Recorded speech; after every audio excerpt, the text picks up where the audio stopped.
కేంద్ర ఎన్నికల సంఘంతో ఏపీ సీఎస్ డీజీపీ సమావేశం ముగిసింది. దాదాపు 55 నిమిషాల పాటు ఈ మీటింగ్ కొనసాగింది. ఏపీలో హింసాత్మక ఘటనలపై ఈసీకి వివరణ ఇచ్చారు సీఎస్ డీజీపీ. హింసాత్మక ఘటనలు పునరావృతం కాకుండా తగిన చర్యలు తీసుకోవాలని సీఈసీ ఆదేశించింది. స్ట్రాంగ్ రూమ్ల దగ్గర భద్రత పటిష్టం చేయాలని సూచించింది. కౌంటింగ్ రోజున హింసాత్మక ఘటనలు జరగకుండా తగిన చర్యలు, జాగ్రత్తలు తీసుకోవాలని ఆదేశించింది కేంద్ర ఎన్నికల సంఘం.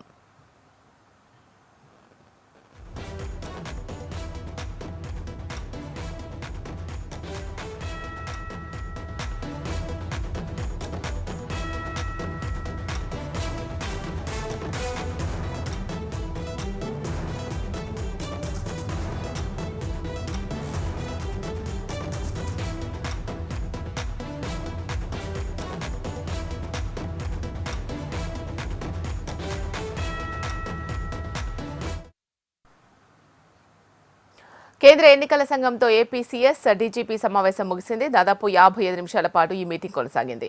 ఏపీలో హింసాత్మక ఘటనలపై ఈసీకి వివరణ ఇచ్చారు సీఎస్ డీజీపీ. హింసాత్మక ఘటనలు పునరావృతం కాకుండా తగిన చర్యలు తీసుకోవాలి సీఈసీ ఆదేశించింది. స్ట్రాంగ్ రూమ్ల దగ్గర భద్రత పటిష్టం చేయాలని సూచించింది. కౌంటింగ్ రోజున హింసాత్మక ఘటనలు జరగకుండా తగిన జాగ్రత్తలు తీసుకోవాలని ఆదేశించింది కేంద్ర ఎన్నికల సంఘం.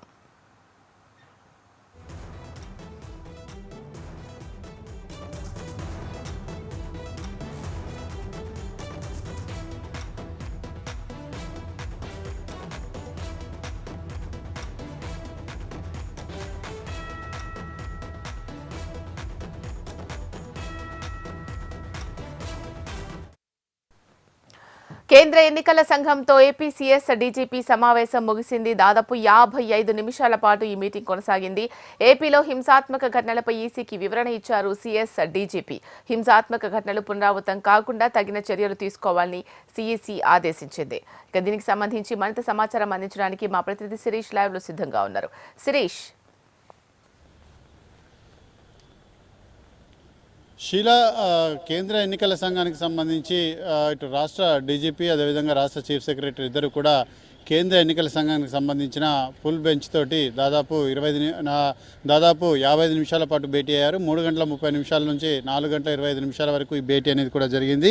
అయితే ఎన్నికల అనంతరం రాష్ట్రంలో చెలరేగిన హింస, అదేవిధంగా దానికి తర్వాత తీసుకున్న చర్యలు, దీనికి ఎవరెవరు బాధ్యులు, ఎవరిని అరెస్ట్ చేశారు, ఎవరిపై కేసులు నమోదు చేశారు, ఈ వివరాలన్నింటినీ కూడా కేంద్ర ఎన్నికల సంఘానికి సమర్పించడం కూడా జరిగింది. అయితే దీనికి ప్రతిగా కేంద్ర ఎన్నికల సంఘం ఇటు రాష్ట్ర డీజీపీ చీఫ్ సెక్రటరీ ఇచ్చిన వివరణతోటి సంతృప్తి చెందినట్లుగా కూడా సమాచారం.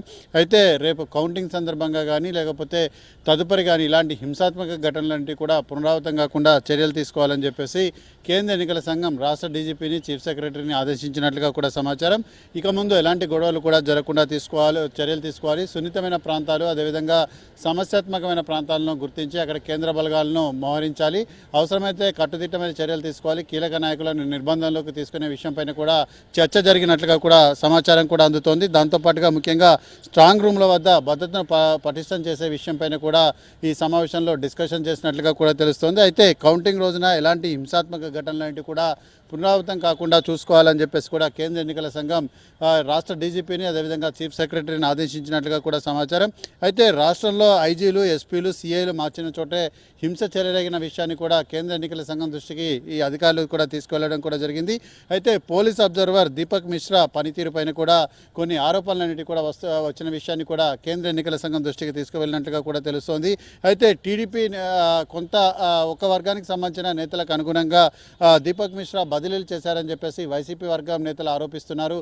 ఈ విషయం కూడా కేంద్ర ఎన్నికల సంఘం దృష్టికి వచ్చినట్లుగా కూడా సమాచారం.